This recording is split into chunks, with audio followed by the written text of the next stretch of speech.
So it should have sent. An invite, Kev. An invite. Let me see.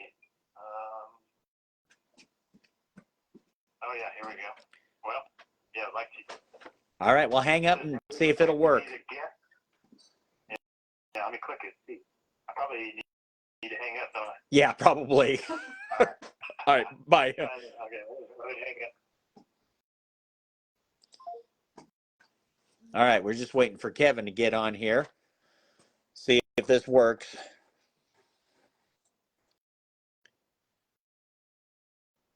We got 4 people watching. Come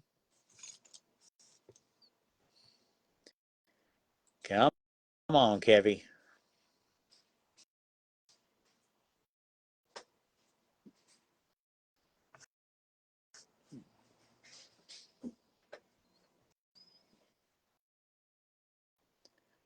You see me? Oh, there we I hear go. you. There you are. There we go. What's up, brother?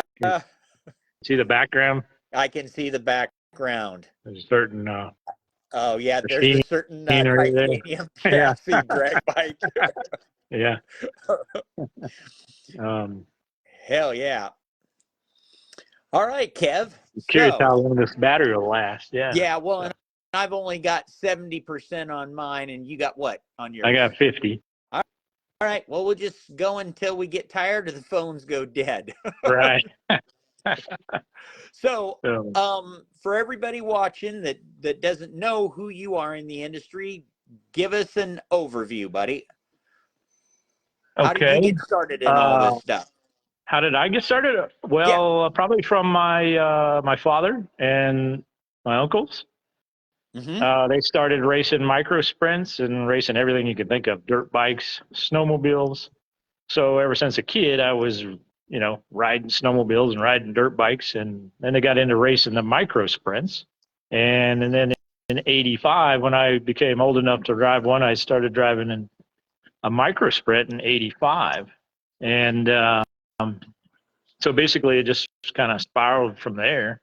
And you did really good in micro sprint racing. Yeah, we won a few races, you might say. Yeah. So to put that in perspective, my uncle was a 2-time national champion in '82 and '83.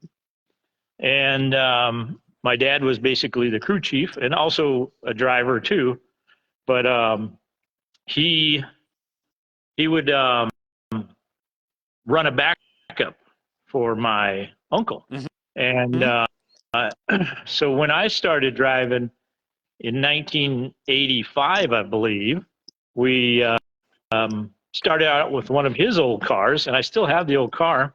And you can see, I don't know if you can see, a couple of the old micros, basically. Started racing those in '85, then went to my first national event in '86, which was here in Garden City at my hometown. So qualified for the A main, which was really amazing for that, for your first time out. It's hard to make the A main. These are 100 lap races that we used to run. And so you had to be, you had to finish, basically. As my old man always says, before one could finish first one must finish. That was his motto, Right.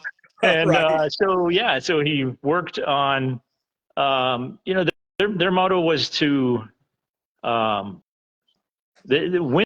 winning races was basically starts in the shop. And all your preparation is done in the shop. And so all of the time, and I'm just looking at some of the all of the trophy collection that we have collected over the years. Oh, I was know. Basically, when I was up there, it's basically from it's basically 40 years of racing, a little bit of everything. I mean, I've raced on snow, dirt, asphalt, ice. I think I showed you the ice drag sleds when we were there. So we would race the dirt track in the summer, and then we'd race snowmobiles in the winter. And then the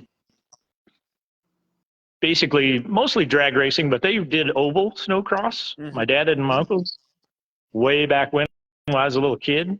I never did get to do the oval snowcross, which I would have loved. I love oval racing, so that's why I got into the micro sprint racing. And basically, we just campaigned the two micro sprints, which you can see here. There were two classes. There was a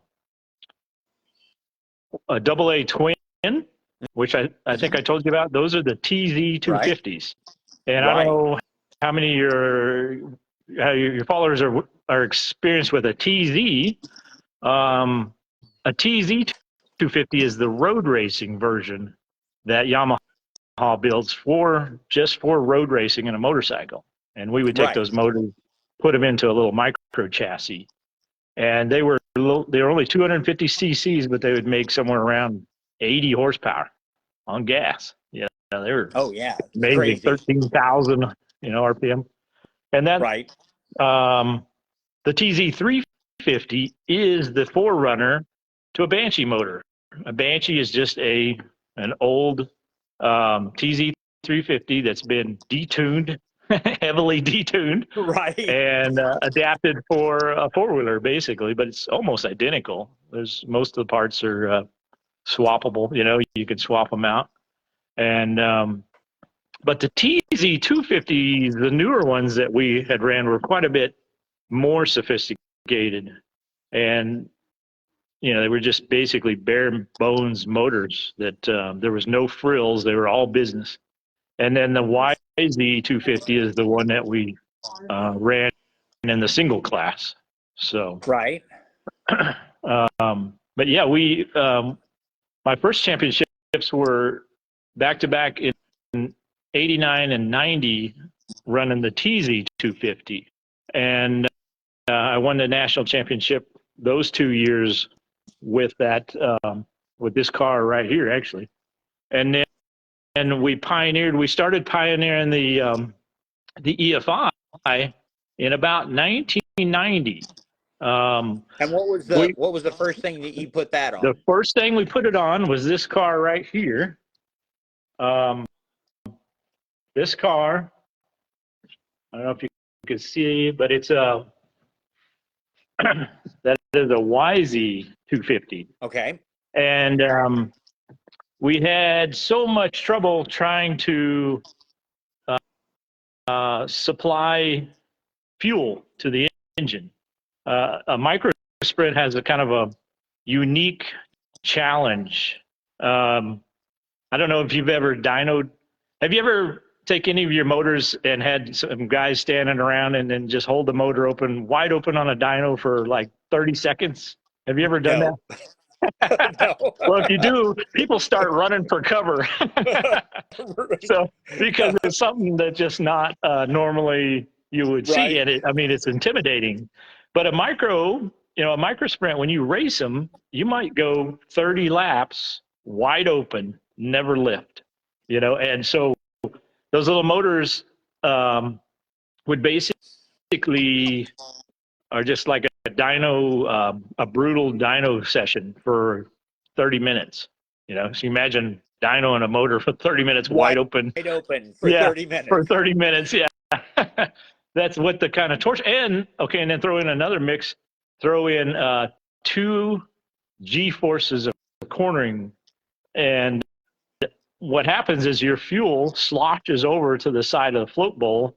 Yep. And then your floats lift up and the thing starves for fuel. And so we used to make these massive float bowls. This was way back in the 80s. We made the giant float bowls, the big extended float bowl. And so we were doing this stuff 40 years ago, my dad and him. And one day my dad was machining on the mill. He was machining one of these float bowls. We would make them offset, so to basically counteract the G-force going around the track. Well, he had spent like half the day machining this float bowl out by hand. You know, we didn't have any CNC stuff back then. And so he had machined it out. And then he got about 90% done, and he realized he machined the whole offset the wrong direction. He got so mad that he threw the float bowl into the trash and called these guys called injection research specialists. And they were a group of guys that we met. They're out of Colorado Springs. They developed some of the very first EFI stuff. We met them up snowmobile races in the snow drags because they had brought a turbocharged two-stroke snowmobile drag sled up there. And they were pioneering this EFI.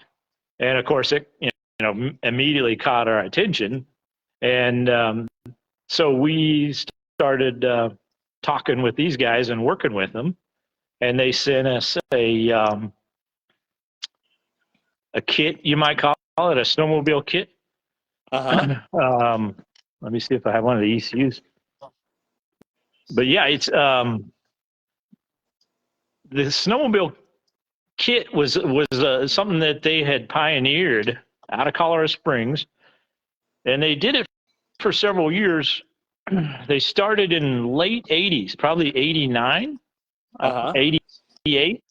These were old. I mean, if none of your new followers have any idea what kind of the old DOS programs were, right? Yeah, you had to boot these things up, with a floppy drive, and then you had to wait on it, and you had to use an RS-232 connector, and tie the thing in. What's that? Yeah, what is that? And so you set up your baud rates and your serial, and you type in your DOS prompt, and then say, hey, let's get this thing going, And these softwares were they were pretty antiquated. They had to burn the actual chip back then. So they would make a change. Can you imagine making a change on your jetting and then burning the chip, plugging it back into your ECU? This was one of the first, this sled here is one of the first turbo EFI setups that they had built. It uses, I don't know if you could see it,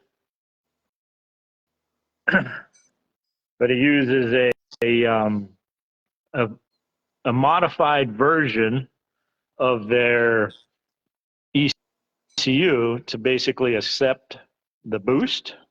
So basically, normally they have the ECU will use a barometric pressure sensor to sense the altitude. Well, so they would just basically change that sensor to a 3-bar or a 2-bar map sensor, so it could read the boost. And these guys were doing this back in 1989, if you can imagine. This was way before KTM, Polaris, Articat. All of those companies even thought about doing it. In fact, they actually worked with those companies. They set up the first Polaris RXL snowmobiles, the EFI, and Articat. And then basically they was looking to do an OEM deal, build the systems for the OEM sleds. So what happened with that? Well, they come back and said, nah, we're not interested. And then lo and behold, about a year later, hey, Polaris has all these fuel-injected snowmobiles with almost the identical type funny of how that map. always works. Yeah. And so, it was a big deal. Articat also stole this technology from them. And they ended up in a big lawsuit, and it was $1 million multi-million-dollar settlement. So then after that, they just they got into jet ski business, doing EFIs for jet skis and a little bit of everything, forklifts, I think they told me. But they got bought out, and it's kind of one of those typical deals. Starts out with a bunch of hot rodders, and then they get bought out, and it ends up a corporate kind of big business, So what was the first? What was the first time you? This is one of the first ECUs. Oh, yeah. Yeah, Yeah. So this was probably 1990, Huh? 1991. That's what we ran on those little two little race cars. And then they also worked with a place out of um, Utah. Some snowmobilers out of Utah. And any of these snowmobile buddies will recognize probably these guys. This was Oh, yeah. There it Highmark. is. Yeah. Yep. Highmark, they built snowmobile turbo kits. They were one of the very first to build turbo kits, them and First Choice Aerocharger guys. Now, First Choice did carburetor kits. The Highmark guys did the EFI, and that was the modified version of the of basically this ECU, which we ran on the Banshees, and you can still see it as 7 mil Cheetah written Oh, on it. yeah. So that was probably one of my buddies that we did a 7 mil Cheetah that we had. I don't know. I can't even remember how many Banshees I probably put EFI on. Probably 24 or more. What was the at least. what was the first bike that you actually put EFI on? The first bike was probably my Banshee. Okay. I started out with that. I have an '87 Banshee, so I had the original. Oh, Yeah. JR bike. Yeah, the old JR bike. Yeah. Still have it. You know, I still have that chassis around here somewhere. That's the one I raced at Pikes Peak with the turbo on it. So I first started out with the basic system, I guess you might say, naturally aspirated. I used 40 millimeter throttle bodies, a little bit big for a 350 Banshee, you know. Right. But here's the beauty of the EFI: it doesn't care. You could put 48 millimeter throttle bodies on a stock Banshee, tune it in, and it would still run perfect. You know, I mean, it would run the jetting and the throttle response would still be the same. Whereas a carburetor, you end up losing the velocity, the signal to your Exactly. jet, and you have a real sluggish, you know. Yeah, see, and that's the thing that yeah. most people don't understand is that a carburetor is always going to be affected by the velocity going into the motor, where the EFI is not. Right. Yeah, and so one of the advantages we found was we could up the throttle body size. So if the motor, you know, had a kind of a, say, a 40 millimeter limit, let's say a decent running Banshee, a 40 millimeter carburetor might be the biggest carb you could put on it. And you could probably squeeze a 42, 44 and squeeze a little bit more airflow out of it with an EFI and not lose any kind of throttle response, you might say. The motor would still be just as responsive as it was with a smaller throttle body. Now we ended up, so my Banshee would have been the very first one that I did. And then probably the second one might have been, or at least second, well, the first successful turbo Banshee was my business partner that basically we started GP Engineering doing fuel injection for micro sprints and things like that. And so he brought me a turbo Banshee that had a little it was a Y man. It was some kind of little thing that he had thrown together to try to get to work, and they couldn't get it to run. So I'm saying, hey, why don't we put one of these EFI setups on it? You know, because it was carbureted, and we'd done many carbureted turbo sleds already on the mountain stuff. You know, in fact, that sled I just showed you was carbureted when we first started out. And those were all First Choice Aerocharger kits, and they ran great. You had to tinker with them. I mean, I still have a carbureted VMAX. Do you know what a VMAX Yamaha snowmobile is? Oh yeah. Yeah. Well, here I got a real treat for you. Well, let me see if I can show you if I can get to it. I don't know if I showed you this when you were here or not. Let me see.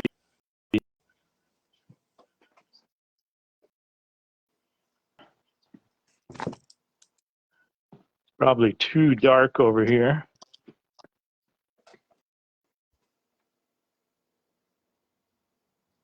Flip on a switch. Give me 1 second here. Okay. There we go. Let there be light. Okay.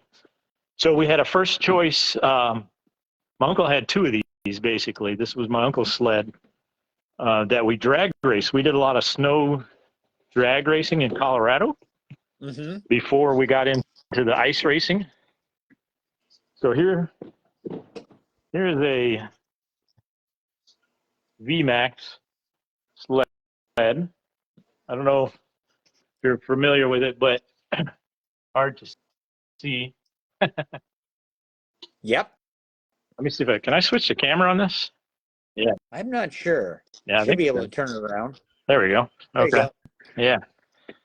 So basically, Yamaha. If any of you guys are familiar with a TZ750, that's Yamaha's legendary 4-cylinder TZ. It's basically 2 TZ350 side by side. So Yamaha got the idea, hey, let's put one of those in a snowmobile. So that's what they did back in the 90s. They built a VMAX snowmobile. Well, so we took one of those, and Aerocharger built a twin for that sled motor. You can see it's basically looks like 2 Banshees sitting side by side, 2 mono dual heads, you know. Carbureted, you can see they use a flat slide carburetors, basically key in carburetor setup. Even use boost bottles from the factory. You know, most people, we laugh about boost bottles now, but back in the 90s, it was kind of a big deal on snowmobiles. Most of them had it. So, yeah, so they built this. Aerocharger did not have a turbo big enough to flow 300 horsepower with the air, so they used 2 of their turbos. It just happens to be that they're 2-in-1 pipes, so they just stuck a turbo on each pipe. Uncle also had a single turbo version. It was their largest turbo, and it was just basically maxed out. And but yeah, but it still was very, very fast and played with. So we took, we basically, am I losing you? I noticed my connection. You're glitching a little bit. Yeah, my connection, Wi-Fi is probably not too strong over here on the other side of the shop. But yeah, basically, so we took that kit, snowmobile setup, and adapted it to the Banshee, to my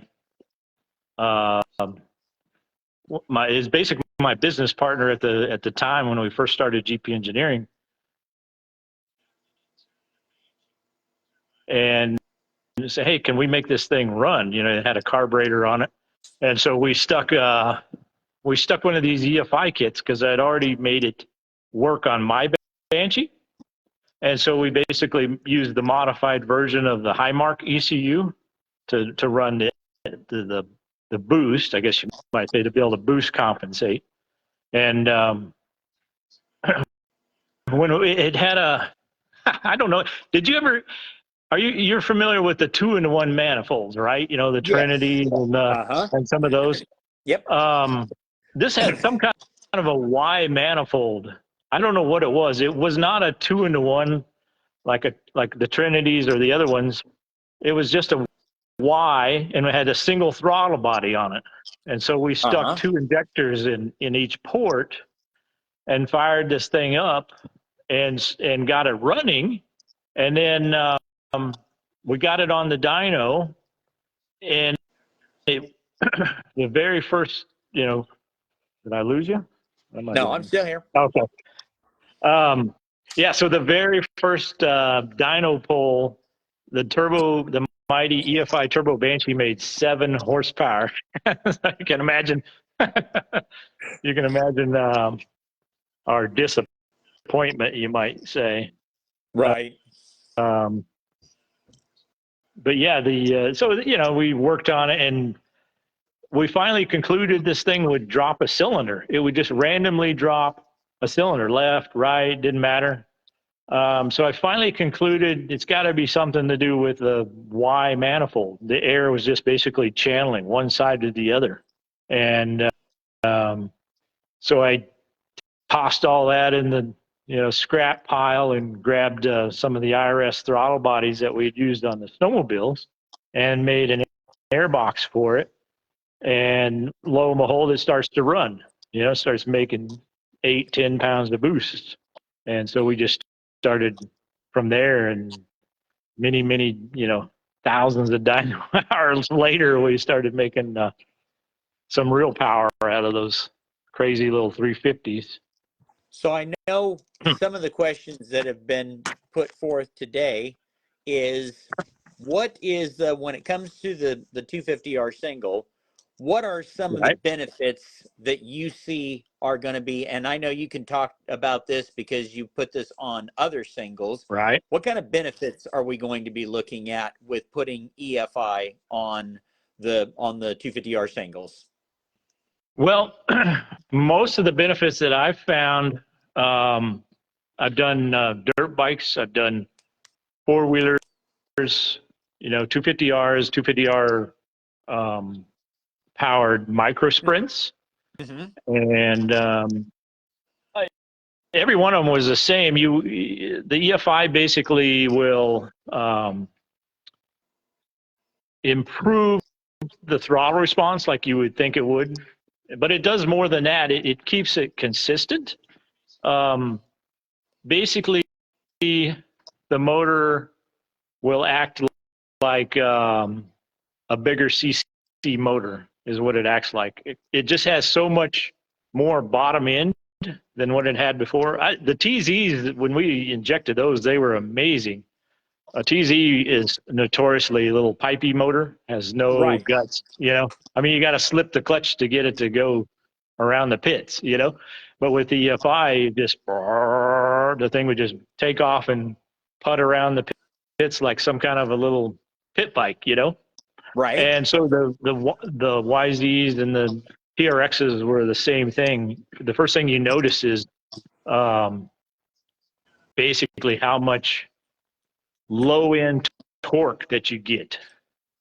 I think I told you about this. I did a WR, or basically a YZ 250 back in 1994 for a good friend of mine. And it would, once you got the mapping right, basically the thing was just so much fun to ride. You would just put it in one gear. You could ride one gear all day long if you wanted, and lug it around. It would literally idle in fifth gear. It would pull itself in fifth gear at an idle. That's how much low end that it had. It would just chug along. And that would be completely impossible in a carbureted system. Yeah, the carbureted version. I mean, it was a pretty good carbureted motor on that bike. It would, it was a 38 TM Makuni or something. I don't know what they used, but that was a great carburetor.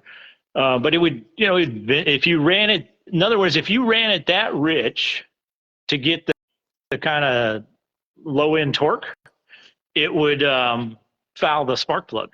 But with the EFI bike, it would never foul the spark plug. It was amazing. I mean, you could go for hours upon hours just lugging it without ever fouling the spark plug. Right. And you would see that kind of basically show up in, I would say, the low end power of the motor is what you notice probably first.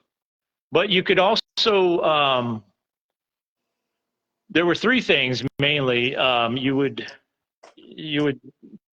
find the low end response, and then of course, the mid range torque. But you could also get a lot more over rev. Yeah, talk about that for a second. Yeah. So I know that you've played a lot with power jets and Yeah. doing a lot of trick stuff on power jets. And we learned this a long time ago. Back in 1990, Yamaha on the TZs had electronic power jets, and they would basically shut the power jet off at 12,000 RPM or whatever it was. Once it went over the peak of the power curve, they would shut the power jet off, and it would extend the revs of the motor, basically, lean it out. So instead of dipping off, the things would rev out a little bit further. And with the EFI, you could basically just stretch that out till as far as you wanted to turn the motor before you thought something's going to fly apart. I did a 100cc Aprilia. I built a EFI for a friend of mine that had a lay down racing go-kart, and it used a 100cc Aprilia motor. And the best it was one gear. A lot of them had a slipper clutch, and if it was just you just slipped it. So they had a slipper pipe. I don't know if you know what a slipper pipe is. They called it. Yeah. So it's a basically extendable trombone-like power band pipe. Yep. And you just would stretch it out or shorten it up. So as you went down a long straightaway, you grab a little handle and it'd shorten the pipe up. Yeah. And it'd give you, 3,000 more RPM, then something like that. Come into the corner and lengthen it out. Yeah. Yep. And some of the guys in the micros played with some similar setups. They had some variable stingers and things. They had them on a little servo, gas cylinder, and they'd pop it open. Pretty neat stuff. But yeah, on the EFI, on that little sled or that little cart, we could gain an extra 1,000 RPM of over rev of what we could, the best we could do with the carburetor. Now that was a 19,000 RPM go-kart, so so 1,000 RPMs, probably be about like 600 RPM or something like that on a 250, which is typical. I'll see anywhere from 250 to 500 RPM extra power band. So when we ran our little micro sprints, most of the guys would shift gears. They had a close ratio transmission, so they would shift going down the straightaway. Okay. Well, we were able to set the motor up on my YZ to basically just pull to 11,700 RPM on a YZ 250. And it would come out of the corner at 7,000, and it would just keep pulling. And, it didn't make power at 11,000, but it would still rev. Right. That was the key. So you're still moving, you're still accelerating into the corner, and you're not slowing down, you might say, or hitting that, how you hit a brick wall on a two-stroke and it just, it just maxes out the rev. Well, with the EFI, you're able to just lean down that top end, just whatever it needed to keep revving. And on the little go-kart, it was so dramatic. And anybody that's familiar with EFI stuff now, it's all about pulse width, right? How long your injector is open. Right. Well, so you can imagine at an idle, you'd have a tiny pulse width, right? Say maybe 60 microseconds or something like that. And this little motor, once we would go into the extreme over rev, like 19,000 RPM, the pulse width was down equal to what it was at an idle. So it had the same amount of fuel going in at an idle as it did at 19,000 RPM. Yeah. So it didn't make, that means it made, Kevin, Yep. Go ahead. Try moving around somewhere. I'm still hearing you, but the audio. Yeah. Yours is freezing up on me. Your video is froze up. Yeah. I think your video was frozen on me too. How's that? Is it any better? No, you're still frozen. Still frozen? Yeah. I'm in the office right now. Maybe it's on the. Okay. Well, you're moving. Yeah. You're moving. It looks like you're still moving on live, so it's just frozen on mine. Oh, okay. So, let's ask, or let me ask you this question here, because this came up. Zach Reset asked this. So, if we can run a larger, talk about this for a second. If we can run a larger throttle body, right. then we should be able to move a more volume of air at the top of the RPM. Would you say that that correlates? That's his question. Yes. Yeah, that's it. That's exactly what we see. We were able to go, well, let's put it this way. My YZ carburetor, the most we would run is about a 40 millimeter carburetor on our YZ 250. Also with the TRX 250s for the motocross, we would easily run a 44 and even as large as a 48 millimeter throttle body on the 250 without losing the bottom end. Yeah, without losing any bottom, actually gaining bottom end. You know, you still gain all the advantages of the EFI, and it mainly, from my experience, it gains it from better fuel atomization. I think I think that's where it really picks up, is the ability to break up the fuel and atomize it. And so Jesse Emerson just asked this question. I think this is something we can talk about. Cold weather starts. Oh yeah. That's one of the best. That's the single best feature of EFI. The IRS guys figured this out 40 years ago. It was amazing. You turn it on, and then you just pump the throttle two, 3 times, and it goes squirt, squirt, squirt, and boom, first pull. The snowmobile started 10 below zero. It was phenomenal. And here your carburetor says you're out there pulling for like, you know, seems like 20 minutes, you know. Right. And the EFI, you're able to actually shoot some fuel into the system. Shoot some fuel, just like if you know, the old trick, did you ever prime it using the little primer bulbs, or even taking a spark plug out and dropping some fuel down there? And exactly. You know? Or like the guys with the CR500s, you'd lay it over on its side until it flood the carburetor and then lift it back up and start it. Started right up. That's the old Mako trick, I think, too. They had that. Well, no, the Makos had a tickler. You know what a tickler is? Well, maybe not in this context. Maybe not. Okay, so on they had a Bing carburetor. Had a little valve on the side of the float bowl. When you pressed it in, it would basically just open the floats and it would flood it over. It would just force the float open, flood the motor, and then bam, you could start it up in cold weather with a halfway flooded motor. And who gave it the name Tickler? Tickler, I have no idea. I guess just tickle a little bit, you know. That's German engineering, I guess. But But here's some of the cold weather starting. Good. Yeah. So cold weather starting, you basically tell it on your little computer. You say, "Hey, I need a lot of extra fuel when it's 10 degrees outside." You know. Yes. And you know how alcohol is. Alcohol is horrible in cold weather. It just You might as well start them on gas.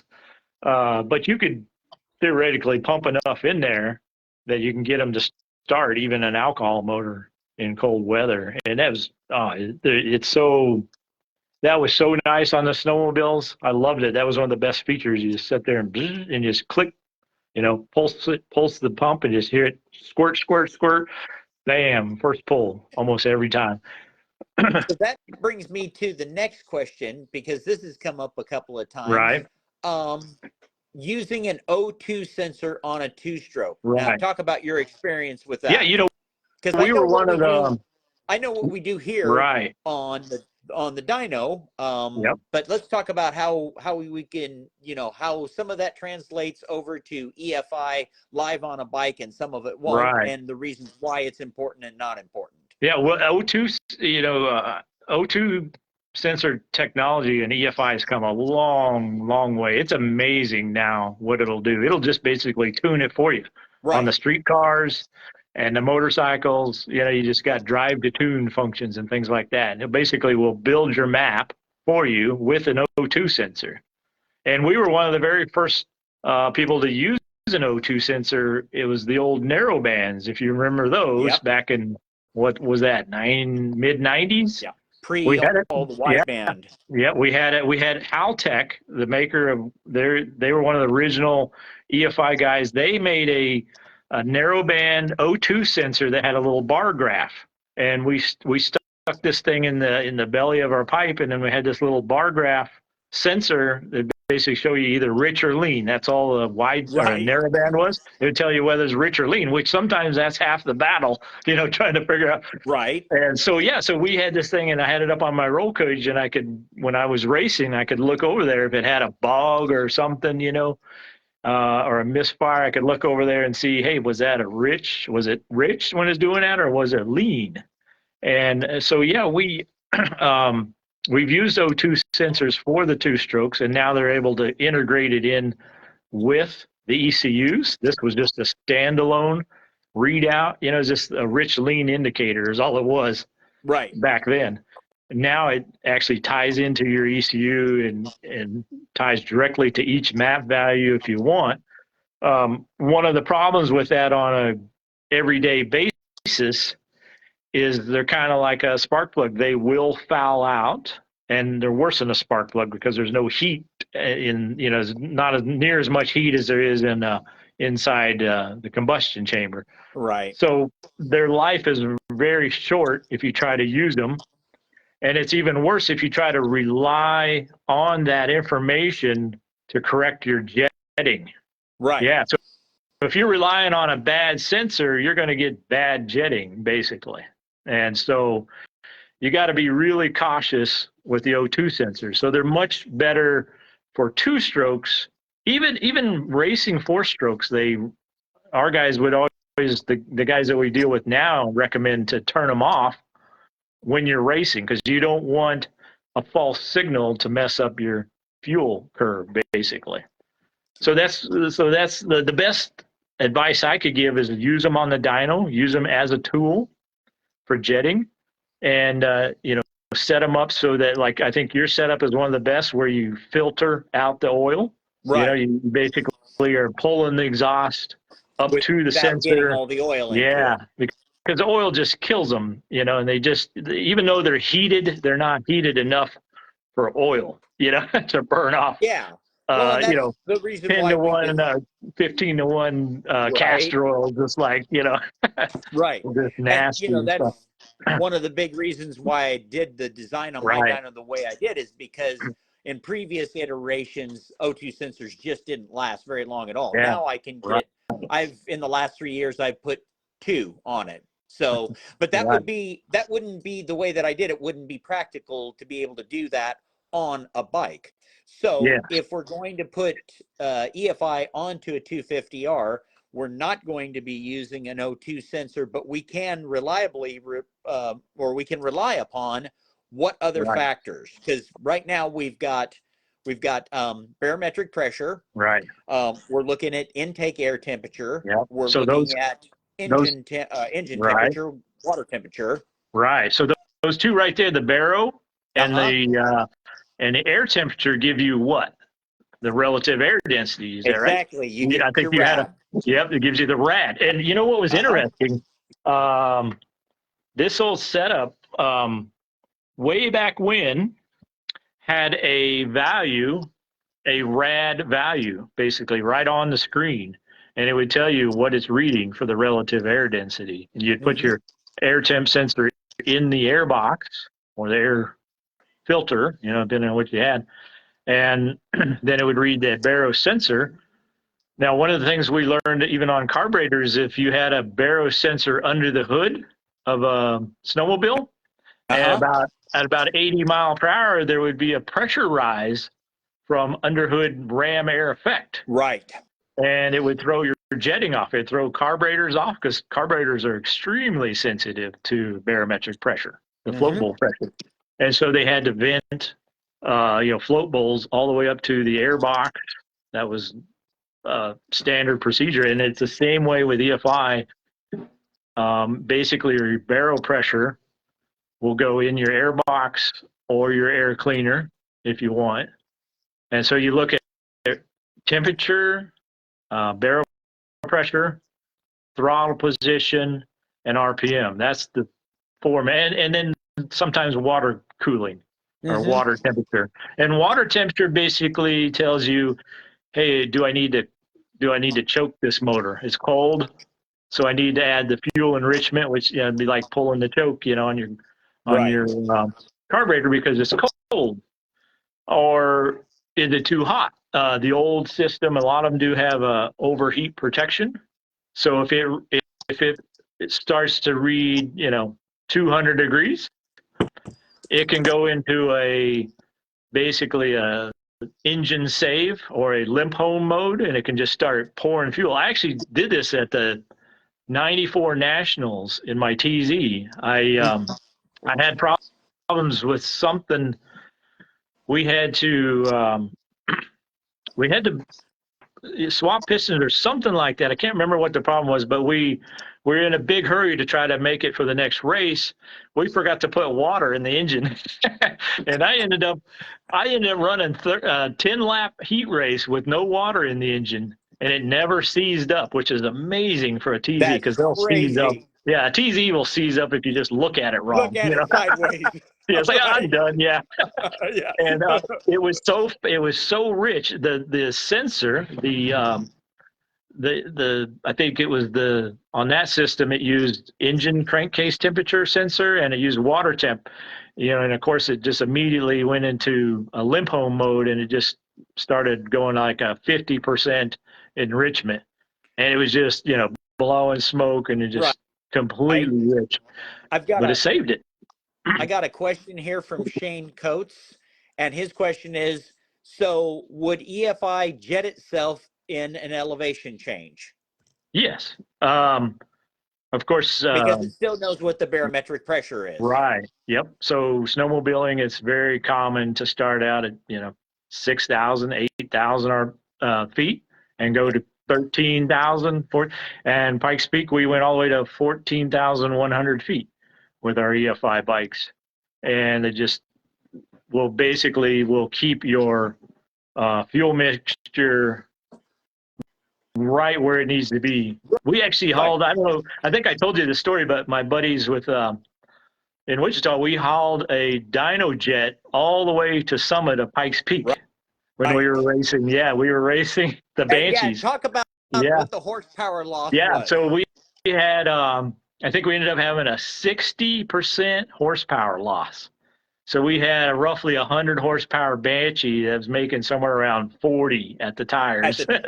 Top. Yeah. And boy, you could feel it. You could feel it when you get up to, I don't know if you've been up Pikes Peak, but there's, it's called once you go above Devil's Playground, it's out of tree line. You're above tree line. So you're already at 12,800 feet. And that's where all the big straightaways are. The stuff where you need the power, because you're not on and off the throttle like down below. And so, we're down to, on the EFI, on the carburetor bikes, you're just slobbering rich. You have to jet them as lean as you can so that you'll still run good at the top. And we would run tremendous compression ratios. I don't know if I showed you one of those domes I cut. You did. Let's just say it's almost a flat plate. In it. Yeah, we had something like 21-1. I mean, it might as well have been a diesel or something like that. Right. But what it was is you would try to run it. You'd try to run it fat, or we'd use some tricks like some altitude power jets, turn them on and then turn them off at high altitude or something like that. Yeah. And we would overfuel them at the bottom to keep from detonating the motor. But when we got to the big long straightaways at the top, you had basically a more optimized configuration to run. Right. And the EFI basically kind of solves all of that. It's able to give you the fuel that you need at the low elevation and then lean it out as you go up the mountain. Yeah, I mean, some of the hills that, if you've ever been snowmobiling, some of the idiot chutes, they call them, are 1,000 feet straight up. Yeah, so you're changing your jetting as you're going up. As you're climbing up. Yeah. Right. And it's amazing. I mean, the snowmobile, the EFI setups that have basically kept the two-stroke alive in the snowmobiles, they probably would have all went 4 strokes by now if it wasn't for the EFI stuff. If it wasn't for the EFI. So Chris Holman has this question. So how are you going to power it? So that's something that I can address, because when we started this 3 years ago, the thing is, if we were going to put it onto a 250R, it has to be a self-sustaining unit. You can't just plug a battery into it, get halfway out in Yeah. the dunes or halfway out in a trail and die. So Right. let me answer that. One of the biggest problems was finding components that would be low on their current draw. Right. And that was Fuel one pumps. of the big things. And that's Yep. something that we actually struggled with for a while until I think you brought up the fuel pump from Yeah. the fuel pump that we yeah, it was a that we ended up battery-less. using. Yep. I ended up using one of those on a my buddy's CR500. I built a EFI for a CR500 for a buddy of mine years ago, probably mid 90s or something like that. And that was when Articat first come up with their batteryless EFI system. Exactly. Is brilliant. Yeah, they use a stator to supercharge the fuel pump and a capacitor, basically, instead of a battery to get it going. Mm-hmm. The capacitor smooths it out and basically keeps the pump running while the stator is pulsing, because when you pull start it, it's just a, blip, a little whoop, that's it. That's all you get for juice. And so it would basically supercharge the capacitor. And then once it got going, it would just keep it running, basically. And I've actually run some of these systems that same way by running either a small battery or a large capacitor across there, and I ran them batteryless. But now we have so much better battery technology. I mean, all we had back then was either some NiCads or some lead acid junk, that would vibrate, would kill them out in about 30 minutes. Yeah. Yeah, about 30 minutes of vibration and all the plates are broke all loose. The plates are broke, or so you get a bunch of, C-cell batteries, NiCad batteries, and they'd run you about 15 minutes, and then I just didn't have enough. But these new lithium batteries are incredible. Yeah. So what we ended up with was the fact that we are going to need a small battery on there, but because the power draw is so low from the system as we've spec'd it, a 55, so the stock stator puts out 55 watts to the headlights. Right. That will be enough to charge the battery and keep the EFI, but not enough to run the headlights. That's where we switched to using RIC stators, because that's what we're using with the Zealtronics. Use the RIC stator that's 200 watts, which will then also do headlighting, especially if you're using LED headlighting. You've got your headlights. Yeah, your headlights, your taillights, and charge the system. So the system will be self-contained. So that's and a lot of what we've done basically in designing this is figuring out how to make it work inside the environment of a 250R, making it compact enough, and making it where it can run off of what we have available for the 250R. Because like I said, it doesn't do any good if we just run it battery, because then you have limited range again. Yeah, you end up kind of almost a total loss, or you just limit your range. Years ago when we did that dirt bike, there was a company called E-Line, and they made basically a bolt-on alternator or another stator on the side of your stator, and it was about 100 watts, and man, it worked perfect on that YZ250 and the CR500 and whatever else we put it on. The Banshees, we were able to use the RIC stator stuff, and go with the I think it was 100 watts is what we had, maybe something like that. 100, 120 watts. 100 watts is about the minimum you probably need to keep everything going, and 200 watts is perfect. I mean, it gives you, like I said, enough to run headlights and snowmobiles. We got heater hand warmers on our grips. Our grips are heated. Stuff like that. Yeah. And Jason DeLaura asked this question, and I think we've already answered it, but we'll read it here.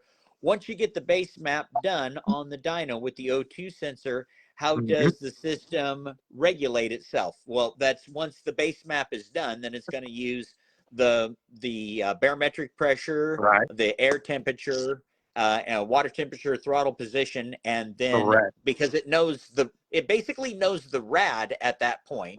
And so it's going to, then it'll just so the biggest thing is, and one thing that we've been working on is coming up with maps that work for the different types and displacements of 250Rs.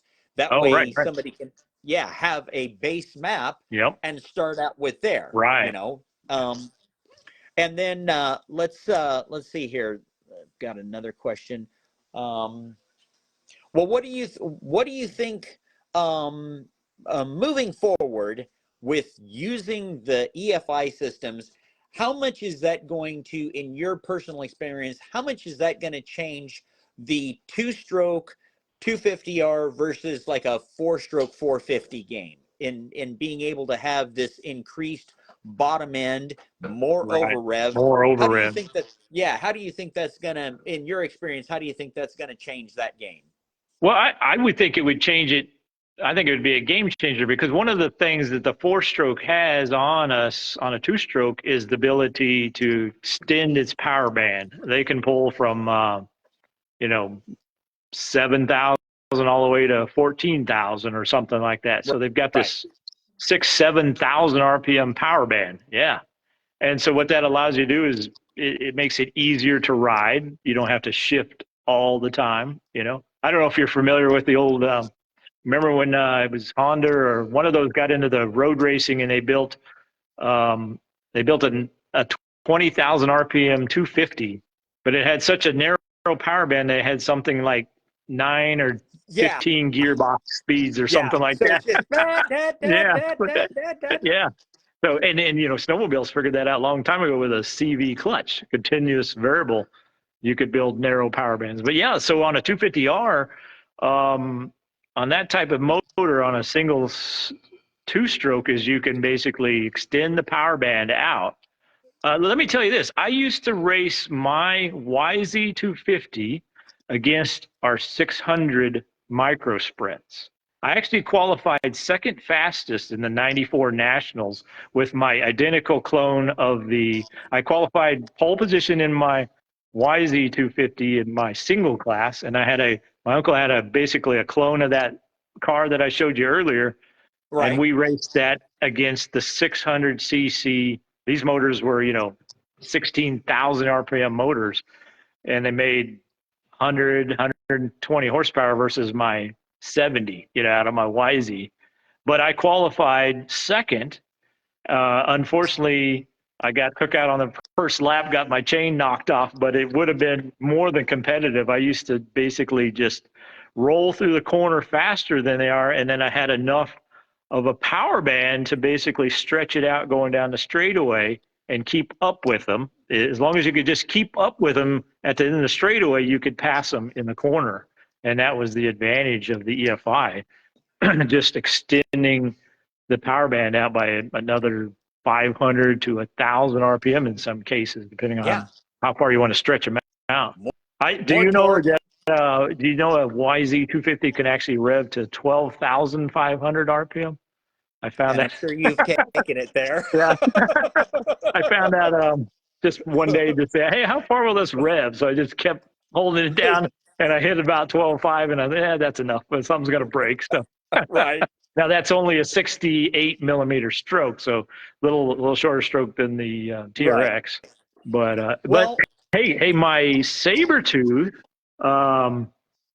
routinely at Sand Mountain would routinely hit 10,500 RPM. Oh, I know. Yeah. Just like crazy, like nothing, just and it wouldn't go until you let out of it. When did you set the record for a single going up the hill? That? And I think that was 2007, 2006. Is that when we were out there? I think so. Yeah, the very same bike. That is a 496 cc's, not a big, not a big saber by any means, but the bike when I left here, my buddies, we also did an EFI for Corey. I think he was on here. It had what was it? It was a DM Cheetah, 18 mil, I think. Mm-hmm. Back then, I think an 18 mil DM Cheetah. They both made about 150 horsepower at the wheels on the dyno. On my dyno, before we left, but when we got to Sand Mountain, which is at about 5,000 feet, I think, Right, something at the base. like that. Yeah. So those big 150 horse cheetahs would run somewhere in the high 60s, I think it was at the time, maybe 70. Um, and then my little Saber, once I could actually manually click it into fifth gear, Fifth gear. and it felt like an afterburner. I think it was 88 to 92 mile an hour, depending on whose radar or something like that. Clocked a 92 on the 92 thing, is the best that I heard. Yeah. In freaking insane. Yeah, it was. It felt like you just lit a afterburner once you hit into fifth gear. Well, didn't basically. you pull all the teeth off of fifth gear on a pass? Yeah. No, on the dyno I did. On the pass, on the dyno. Most people are breaking first and second. Kevin's breaking fifth. We ripped fifth gear out of the stock transmission, I think it was at the time. And but yeah, at Sand Mountain, we ended up breaking second gear. The traditional launch gear just shattered it. Yeah. Yep. All right, I got 2 more questions in here, and I know that you need to get back to the family. But when will this be available, and are you still working on it? I can answer that one. We're in the testing phase right now, basically still working on maps. And Zach Rissette's going to be running it on his bike, and we may put it on a second bike. Right. But yeah, it is in the testing phase. Right. Yeah, the best test is the cross country stuff. That type of racing is the best kind of test. Yeah, that really will work it. And then Dan asked, does the EFI need 12-volt electronics? And yeah, it does need 12-volt electronics to run. So. Right. Yep. All right, listen. Thank you so much, buddy. Thank you so much for coming on tonight. Fun. And we need to do this again. Yeah, we do. It's always a lot of fun talking with you, Dave, because we get to discuss some wild ideas. And I don't know how many listeners know, but Dave's one of the best guys to bounce crazy ideas. He's one of the guys I could take some crazy idea and throw it at Dave, and he say, "Hey, I could make," he'd come back and say, "I got a way to even make it crazier," you could say, "Hey, we could do this." You and I do that. I cannot count how many times we've been on the phone and we're talking about something, and then the next time we talk, one of us has got the project like with the six spring clutch for the 250R. That was just an idea of why don't we have that? Yeah. What? And then, and then funny enough, somebody sent me a one of the older ones. Was it the 82? Yeah, and it had 6 springs. Like, whoa, hey, wait a minute. There's an extra spring here. How did we get cheated in 85? Yeah. So how did we? So basically, we took that bolt pattern, which was already in existence, and basically built a clutch off of that. So yeah. That might be our next topic, is to go over. We didn't really get to the 6-disc stuff, but let's the do that next time. Disc, it basically has come out of the whole driving part for me, anyways, was that I've actually reached on the Turbo Saber. I've reached the limit of because I have to go to 5-disc to be able to fit it under the cover, even with a lockup and the heaviest springs you can put in it. About 100 foot-pounds of torque is the most I can hold. Right. So, now, I don't know if you know what 100 foot-pounds of torque on a TRX 250 sounds good enough, but I would like to see what it's capable of. I think the Saber's got some. When Calvin first gave me one of those motors years ago, this is the very first saber tooth that was ever built. Calvin. Yeah, that is 01. That's in the bike, and I told Calvin I'm going to find the limit of where this motor breaks, and I've yet to do that. So well, now you got some billet cases. Now we got a clutch, and billet cases. I got billet transmission, billet clutch cover, and a billet clutch, and so yeah, we should be all set. I guess I need to make a drive up there one of these weekends. We'll put that thing together. Right. All right, buddy. Well, thank you so much. Yeah, that's been fun. Yeah. Thank you guys for watching, and we'll do this again sometime. Like I said, if you have more questions, put it in the comment section. Right. And Kevin and I will get at it. Thank you, Kevin. Yep. All right. Thank you, Dave. All right, buddy. Yep. Bye. Bye.